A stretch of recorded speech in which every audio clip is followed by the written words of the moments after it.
Hello दोस्तों, मैं हूं अमरदीप सिंह। आप सभी का स्वागत करता हूं अपने यूट्यूब चैनल सीजीपीएससी नॉलेज में। दोस्तों, बहुत दिन से जिस पोस्ट का वेट किया जा रहा था छात्रावास अधीक्षक का, वो पोस्ट अब आ गया है।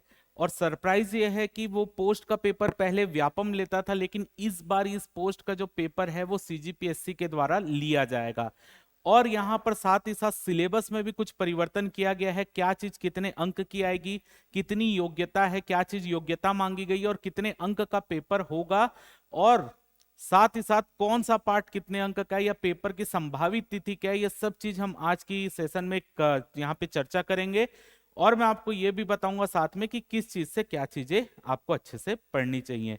और साथ ही साथ हमारा जो कोर्स है उसके बारे में भी आपको डिटेल डिस्कशन यहाँ पर मैं करूंगा कि अगर कोई व्यक्ति लेबर इंस्पेक्टर और साथ ही साथ वार्डन की तैयारी कर रहा है, तो आप देखेंगे लेबर इंस्पेक्टर के कोर्स में भी श्रम कानून वाला नया पार्ट जोड़ा है और वार्डन के कोर्स में बाल मनोविज्ञान वाला भी नया पार्ट जोड़ा है। तो ये दोनों कोर्स का कॉम्बो पैक भी मैं आपको बताऊंगा। मिनिमम प्राइस में आपके लिए ये तैयारी आप कर सकते हैं। चलिए, तो जैसे कि आप देख रहे हैं यहाँ पर कि 20 तारीख से 20 मई से आपको छात्रावास अधीक्षक के लिए फॉर्म भरना स्टार्ट हो जाएगा और 8 जून तक आप इस पोस्ट के लिए फॉर्म भर सकते हैं। 500 पोस्ट आई है, जो अपने आप में बहुत ज्यादा पोस्ट है। ये पोस्ट का इंतजार काफी सालों से किया जा रहा था और ये पोस्ट अब आ चुकी है। क्योंकि इस छात्रावास अधीक्षक के लिए अभी कोई परीक्षा तिथि तय नहीं है कि कौन सी तारीख को पेपर होगा, तो मोस्ट प्रोबेबली आपका हो सकता है जून के लास्ट वीक या जुलाई में जाकर पेपर ले। क्योंकि व्यापम आपको पता है अभी प्रवेश परीक्षा लेगा, फिर भर्ती परीक्षा कई सारी उसकी आ गई है, तो जिसके कारण व्यापम के पास हो सकता है समय का अभाव हो, जिसके कारण पीएससी अब इस पेपर को ले रहा है। क्लियर? अब यहां पर याद रखिएगा, जून के लास्ट वीक या जुलाई फर्स्ट वीक में इसके पेपर होने की संभावना है, जिसकी तिथि पीएससी अलग से घोषित करेगा। फॉर्म जो है वो 20 मई से भरना स्टार्ट हो गया है, 8 जून तक फॉर्म भराया जाएगा। अगर हम यहां पर बात करें तो टोटल आपका 500 पद आया है। जनरल कैटेगरी का 210 पद है, अनुसूचित जाति का 60 पद है, अनुसूचित जनजाति का 160 पद है और अन्य पिछड़ा वर्ग का 70 पद है। अब इसमें महिलाओं के वाइज भी कैटेगरी दी गई है, भूतपूर्व सैनिक के वाइज भी कैटेगरी दी गई है, तो वो सब आप देखेंगे। टोटल 500 पोस्ट है, जिसमें आप याद रखेंगे कि अनारक्षित की 210 पोस्ट है। तो जनरल कैटेगरी के लिए यहां पर अच्छा खासा मौका है, जो जनरल कैटेगरी के स्टूडेंट है उनके लिए अच्छा खासा मौका है यहां पर पोस्ट पाने के लिए। अब याद रखिएगा योग्यता क्या है। इस पेपर की जो योग्यता है इसमें महत्वपूर्ण यह है कि आपकी न्यूनतम आयु 21 वर्ष की होनी चाहिए और मैक्सिमम आयु आपकी 35 वर्ष की होनी चाहिए। लेकिन आप किसी अन्य पिछड़ा वर्ग, या आप बोल सकते हो कि आप महिला हैं या आप अनुसूचित जाति के या जनजाति के, तो 5 वर्ष की उसमें भी छूट है। तो न्यूनतम आयु 21 वर्ष, अधिकतम आयु 35 वर्ष। जो भी बच्चा 10वीं 10+2 यानी 12वीं पास है, तो 12वीं पास जो भी बच्चा है वो ये पोस्ट के लिए अप्लाई कर सकते हैं, यानी 12th बेस में ये एग्जाम होगा। अब हम इससे थोड़ा सा इसके सिलेबस डिस्कशन देख लेते हैं, क्योंकि सिलेबस में इसमें परिवर्तन किया गया है। तो क्या इसमें सिलेबस में परिवर्तन है, थोड़ा सा वो देख लेते हैं, फिर उसके बाद हम आगे चर्चा करेंगे। चलिए देख लेते हैं सिलेबस क्या है इसका। तो देखिए, सिलेबस जो है थोड़ा सा परिवर्तन किया गया है। उसमें बाल मनोविज्ञान का सेक्शन जोड़ा गया है। यहां पर इंपॉर्टेंट चीज क्या है, कितने नंबर का पेपर होगा भाई? 150 अंक का पेपर होगा, यानी टोटल 150 प्रश्न होंगे और प्रत्येक प्रश्न के लिए आपको 1 अंक दिया जाएगा। 1 अंक का एक प्रश्न होगा। अगर आप सही उत्तर देंगे तो 1 नंबर पाएंगे, लेकिन अगर आप गलत उत्तर देंगे तो 1/3 यहां पर अंक कटेगा। यानी इंपॉर्टेंट चीज क्या है, प्रत्येक गलत उत्तर में आपकी निगेटिव मार्किंग है। निगेटिव मार्किंग कितना है भाई? 1/3 है। व्यापम जब हॉस्टल वार्डन का पेपर या व्यापम कोई एग्जाम लेता है तो उसमें जो माइनस मार्किंग होती है वो 1/4 होती है, लेकिन जो पीएससी पेपर लेता है तो पीएससी में माइनस मार्किंग 1/3 होती है। तो इसी फॉर्मूला को यहां पर भी अप्लाई किया गया, यानी अगर आप सही उत्तर देंगे तो 1 अंक मिलेगा, जबकि गलत उत्तर में 1/3 अंक आपके काट दिए जाएंगे। तो याद रखिएगा, माइनस मार्किंग थोड़ी सी ज्यादा है, जो व्यापम में कम होती है। तो जो आपको अगर चांस लेना है तो सोच समझ के लीजिएगा, क्योंकि निगेटिव मार्किंग यहां पर ज्यादा है व्यापम की अपेक्षा। चलिए, अगर अब हम सिलेबस की ओर आगे बढ़े तो सिलेबस में क्या क्या चीजें ऐड की गई हैं वो देख लेते हैं। तो सिलेबस में सबसे पहले आपका कंप्यूटर जो है वो आएगा 50 अंक का। 50 अंक का कंप्यूटर आएगा, यानी 50 प्रश्न कंप्यूटर के होंगे। लेकिन इंपॉर्टेंट चीज ये है कि कंप्यूटर में आपको कम से कम 50% स्कोर करना पड़ेगा। कंप्यूटर में आपको कम से कम कितना 50% स्कोर करना पड़ेगा, यानी कम से कम 25 नंबर तो आपको कंप्यूटर में लाने ही पड़ेंगे। अगर आपके 24 नंबर आते हैं, 23 नंबर आते हैं, 22 नंबर आते हैं, तो आप भले ही 120 नंबर टोटल ले आए, लेकिन आप पेपर में पास नहीं कर पाएंगे। यानी अगर पेपर में मेरिट लिस्ट जब निकलेगी तो उसमें केवल मेरिट लिस्ट में उन लोगों को शामिल किया जाएगा जिन्होंने कंप्यूटर में मिनिमम 25 अंक यानी 50% नंबर पाए हैं। अगर आप कंप्यूटर में 24 नंबर पाए और बाकी में पूरे पूरे भी नंबर क्यों ना पा ली हो, तब भी आपका सिलेक्शन नहीं होगा। यानी सिलेक्शन की प्रक्रिया में शामिल होने के लिए मिनिमम आपको कंप्यूटर में कितना 50% अंक लाना ही पड़ेगा। अगर आप कंप्यूटर में 50% अंक नहीं पाते तो आप इस पेपर को पास नहीं कर पाएंगे। क्लियर है? तो 50% अंक लाना पड़ेगा और टोटल आप जितना अंक लाएंगे फिर वो मेरिट बनेगी उस हिसाब से। तो टोटल यहां पे याद रखिएगा, कंप्यूटर में अगर आपको पेपर अपना चेक करवाना है, आपको अपना पेपर में सिलेक्शन लाना है, तो आपको कम से कम 50% नंबर यहां पर कंप्यूटर में पानी पड़ेंगे। जितना ज्यादा पालें उतना अच्छा है, लेकिन मिनिमम 50% नंबर आपको कंप्यूटर में पाने ही पड़ेंगे। इससे कम नंबर वाले इस पेपर के लिए एलिजिबल ही नहीं होंगे, यानी वो पेपर में बाकी में 120 नंबर भी ले हैं तब भी वो यहां पर आपका पेपर में वो पास नहीं कर पाएंगे। अब यहां पर थोड़ा सा लैंग्वेज सेक्शन के बारे में देख लेते हैं। सिलेबस पूरा वही है जो व्यापम सिलेबस लेता था, कंप्यूटर का सिलेबस सेम है। अगर मैं बात करूं लैंग्वेज का, तो हिंदी आपका 10 नंबर का आएगा, याद रखिएगा। लैंग्वेज में आपका हिंदी कितना है, हिंदी आपका 10 अंक का हिंदी पूछा जाएगा, यानी 10 प्रश्न आपके हिंदी से पूछे जाएंगे।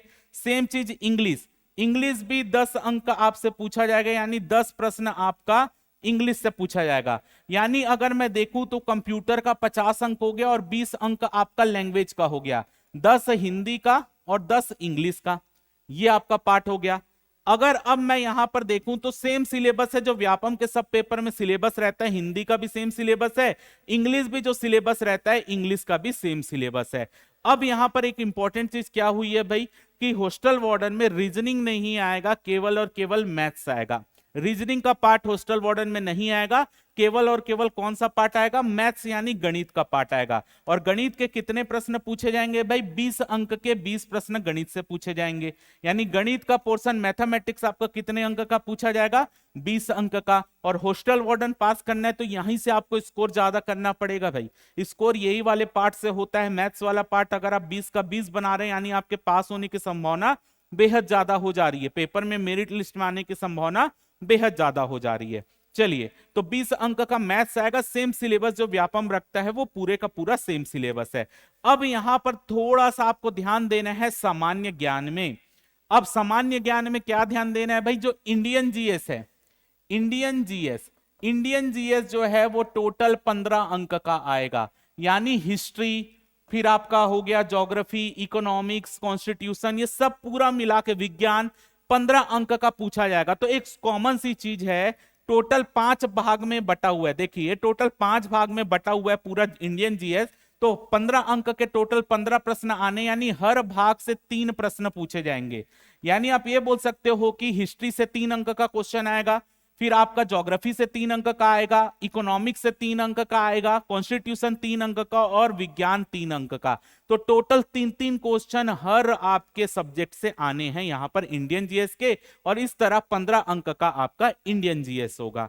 अगर मैं यहां पर बात करूं आगे करंट अफेयर की, तो करंट अफेयर में भी आपका 15 अंक है। याद रखिएगा करंट अफेयर कितना है भाई, 15 अंक का करंट अफेयर है, यानी 15 नंबर का तो आपका करंट अफेयर है, इंडिया, सीजी और इंटरनेशनल मिलाकर। इसमें भी खेल कूद में ज्यादा ध्यान दीजिएगा, पुरस्कार में ज्यादा ध्यान दीजिएगा, वहां से ये सब क्वेश्चन बनते हैं। अब आगे है छत्तीसगढ़ की सामान्य जानकारी।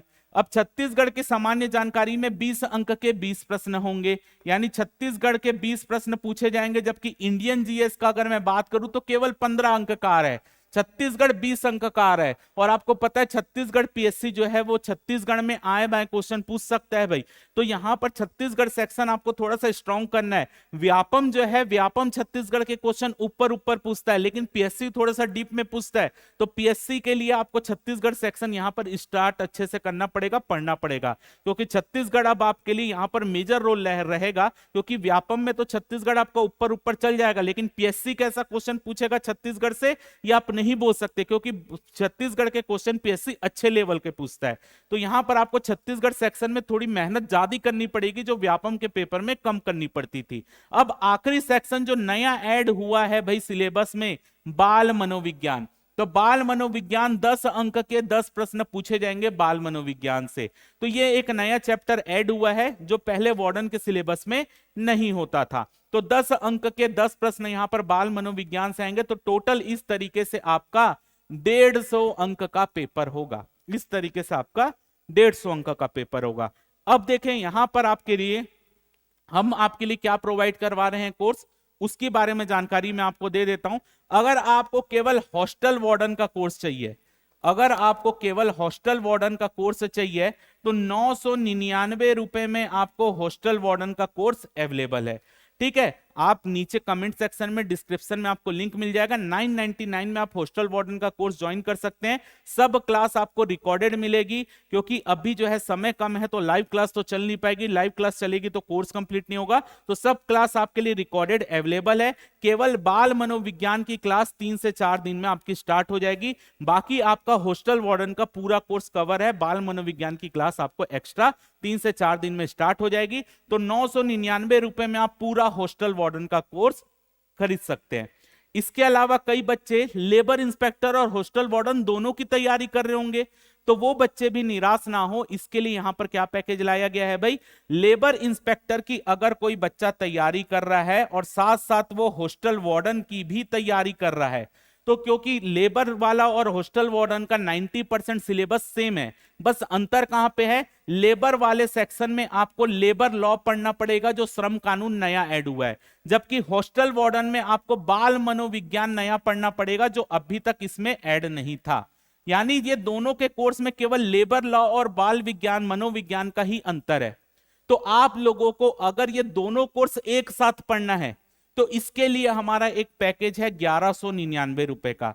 1199 रुपए में आप लेबर इंस्पेक्टर और हॉस्टल वार्डन दोनों की ही तैयारी कर सकते हैं, क्योंकि 90% सिलेबस सेम है। जो पार्ट एक्स्ट्रा है वो दोनों यहां पर मिल जाएगा, यानी श्रम कानून भी यहां पे मिल जाएगा, और आपको जो यहां पर एक्स्ट्रा पार्ट है हॉस्टल वार्डन में बाल मनोविज्ञान का, वो भी इसमें ऐड हो जाएगा। तो आप एक कोर्स में 2 पेपर की तैयारी यहां पर कर सकते हैं।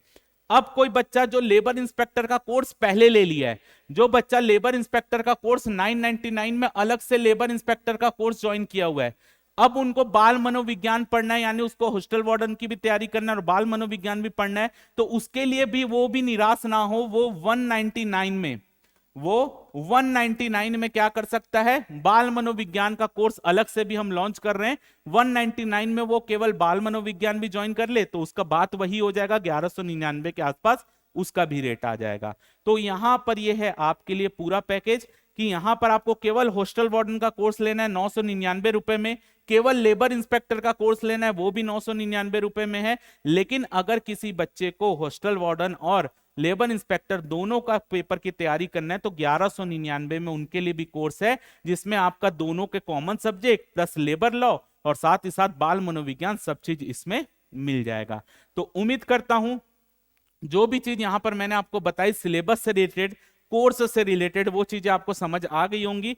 फिर से मैं बोल रहा हूं, भली आप कोर्स ले ना ले वो आपके ऊपर है, लेकिन आपको ये जरूर याद रखना है भाई, पीएससी के क्वेश्चन का लेवल व्यापम से अच्छा होगा, तो आप पीएससी के जो क्वेश्चन पेपर है उसकी तैयारी थोड़ी अच्छे से कीजिए।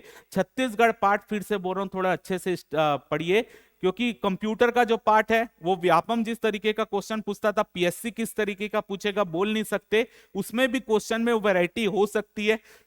लेकिन पीएससी छत्तीसगढ़ के पोर्शन को अच्छा खासा पूछता है, तो इसको अच्छे से तैयार करेंगे, क्योंकि एक एक नंबर की लड़ाई है भैया। इतने सारी पोस्ट आई है तो उतने ही ज्यादा फॉर्म भी भराएंगे, तो इसलिए यहां पर एक एक नंबर की लड़ाई है। एक एक नंबर पाने के लिए आपको जूझना पड़ेगा, और जो जूझेगा, जो तपेगा, वही तो निखरेगा भैया। तो अच्छे से तैयारी करें, और उम्मीद है आपको जो भी चीजें यहां पर मैंने बताई है समझ आ गई होंगी। और मेरी आशा जरूर है कि आप जो है, जो भी ड्रीम जॉब की आप तैयारी कर रहे हैं उसमें सक्सेस पाएंगे, और जो आप सोच रहे हैं उस पोस्ट को इस बार पाएंगे। अपना नाम, अपने माँ बाप का नाम, सभी को आप रोशन करेंगे। धन्यवाद।